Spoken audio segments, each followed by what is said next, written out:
Have you ever actually stopped to think about who really owns your digital life? Every photo, every professional connection, all that data you generate, who really controls it?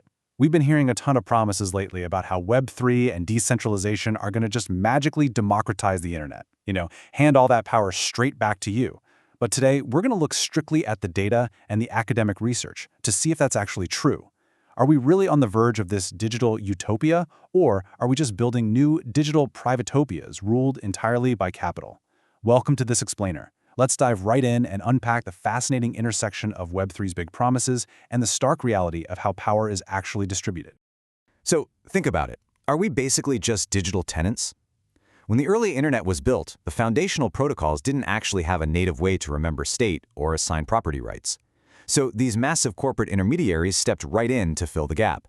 They laid the pipes, they built the memory systems, but by controlling that infrastructure, they effectively enclosed the open web into proprietary walled gardens. So today, you don't really own your digital presence.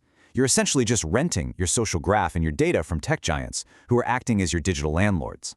Researchers actually call our current setup royalist compute.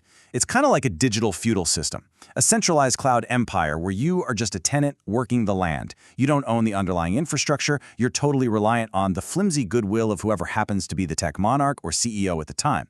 If the king gets mad, you get exiled. Your account gets banned, your data's gone, and you lose everything. We're trapped in these walled gardens where power is entirely consolidated right at the top. Okay, here's our roadmap for This Explainer. We'll hit the Web2 trap, the rise of network states, the decentralization illusion, how digital oligarchies form, and finally, some alternative Web3 paradigms. Starting off with Section 1, the Web2 trap. This is all about how we went from being free explorers of the web to mere renters. So advocates of Web3 argue that we desperately need to shift away from this digital tenancy model. They want to move us from relying on a corporate board in some closed room to a decentralized architecture powered by the unyielding mathematical certainty of blockchains. The grand goal here? Becoming the sovereign pilot of your own machine. In theory, this means you own the local execution of your data. Imagine just packing up your entire social network, every follower, every post, and seamlessly moving it to a totally different app without asking anyone for permission. You completely bypass those centralized cloud landlords. It's literally a battle for the internet's soul. Moving on to Section 2, the rise of network states. Let's see how this desire for sovereignty builds into a radical new idea for post-Westphalian governance, meaning moving beyond traditional physical borders. This quote from Balaji Srinivasan pretty much nails the ambition. Advocates propose the network state as the ultimate fix to centralized overreach. The idea is to build a nation digitally first. You form a highly aligned online community, integrate a cryptocurrency, and eventually you literally crowdfund physical territory globally. You can absolutely see the allure, right? Imagine starting a country exactly like you'd start a tech startup. Fresh, no bloated 200-year-old legacy bureaucracy, just pure opt-in digital communities.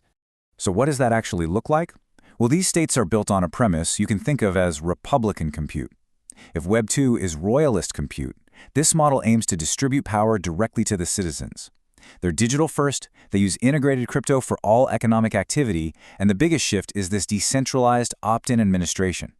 The system is constrained not by a standing military, but by cryptography and your absolute freedom to just exit. If you don't like the rules, you take your private keys and you leave. You can visualize this as a sort of fractal architecture. Individual network communities plug into a larger network state, bypassing legacy systems completely. It's guided by the principle of subsidiarity, basically meaning decisions get made at the most local, decentralized level possible, rather than by some distant central authority. You pool resources without ever losing your individual sovereignty. It's an incredibly flexible, market-based approach that sounds almost utopian on paper. But let's look past the hype for a minute. Section 3, the decentralization illusion. We're going to dive into some heavy academic critiques here, specifically from Cambridge Core and the Joyfork paper. These critics highlight a massive, massive paradox. The promise is democratized governance, right? Power distributed back to the edges of the network. But the reality, according to the research, is elite capture. While Web3 claims to distribute power, it frequently reproduces and honestly, dramatically exacerbates existing inequalities. It consistently rewards those with high technical literacy and, frankly, a lot of capital. Sure, you're replacing the CEO, but are you building a true democracy or just handing the keys to a new set of digital gatekeepers? The absolute crucial concept here is elite capture. This happens when decentralized systems accidentally concentrate decision-making authority among a remarkably small privileged group. Think of it like a corporate shareholder meeting, where everyone can technically attend, but actually, scratch that. It's more like only the top 1% of stockholders are given a microphone and the rest of us just have to sit in the audience and watch.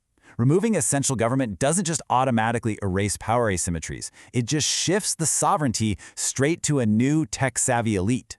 The developers, the core validators, the early adopters, they become the new sovereigns.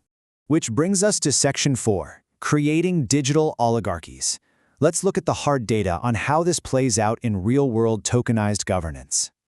Okay, this number is absolutely shocking. 50%. In major decentralized autonomous organizations, or DAOs, like Uniswap, reports show that just 5 wallets have controlled over 50% of the voting power. Just 5. You have a system meticulously designed to oppose centralization, and yet an absolute majority of governance power is held by a handful of entities. Why? Massive whales buy up the token supply, while average users face overwhelming voter apathy, or, just can't afford to buy enough tokens to matter. That is not democratization. That is de facto oligarchic control. The core mechanic driving this inequality is token-weighted power. The democratic ideal of one person, one vote is completely tossed out for one token, one vote. Your political voice is directly tied to your wallet. The sources point to the micronation of Liberland as a prime example here. There, voting power is effectively sold through merits acquired by paying voluntary taxes. Your voice is literally bought. Critics rightly point out that when governance is purely market-driven like this, you aren't building a democracy, you are constructing a privatopia. And it's not just about money, it's heavily about knowledge too. We're witnessing the rise of a new elite class defined by technical expertise.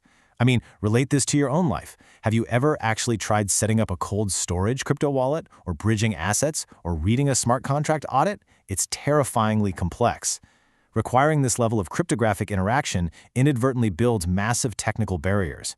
It completely shuts out the marginalized voices these platforms supposedly set out to empower, leaving governance to a highly exclusive, self-selected group of tech insiders. So, where on earth do we go from here? Section 5, alternative Web3 paradigms. Because hyper-capitalist network states are definitely not the only option on the table. When researchers map this out, a few distinct paradigms emerge. First, you've got the network states we've been talking about, crypto-libertarian, heavily market-driven, but struggling with super low inclusivity. But look at the alternatives. You have network sovereignties, which are based on a commons-driven ideology, focusing on public goods, and then algorithmic nations, which are highly localized and community-led. This shows us that the underlying architecture of Web3 can totally be bent toward cooperation and shared benefit, just as easily as it can be bent toward pure privatization. Zooming in on that network sovereignties alternative for a second, advocates argue for a collaborative approach aimed directly at digital justice. Instead of a tech startup mentality hyper-focused on pumping a token's price, it's about the democratic management of shared resources. Think of local data cooperatives where indigenous groups or stateless nations could securely govern their own digital heritage without turning it into some speculative asset on a global exchange. It prioritizes local autonomy over sheer market efficiency to actively minimize that exact risk of elite capture we saw earlier. So, as we confront the realities of this technology, this is the profound choice we face. Will the unyielding mathematical certainty of blockchains actually be used to make you a true sovereign pilot of your digital life, embedded in a cooperative community?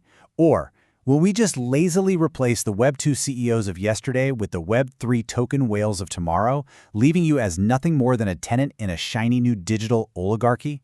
As we architect the future of the internet, the design choices we make right now will dictate that answer for generations. Thanks for joining me on this explainer, and keep questioning the architecture around you.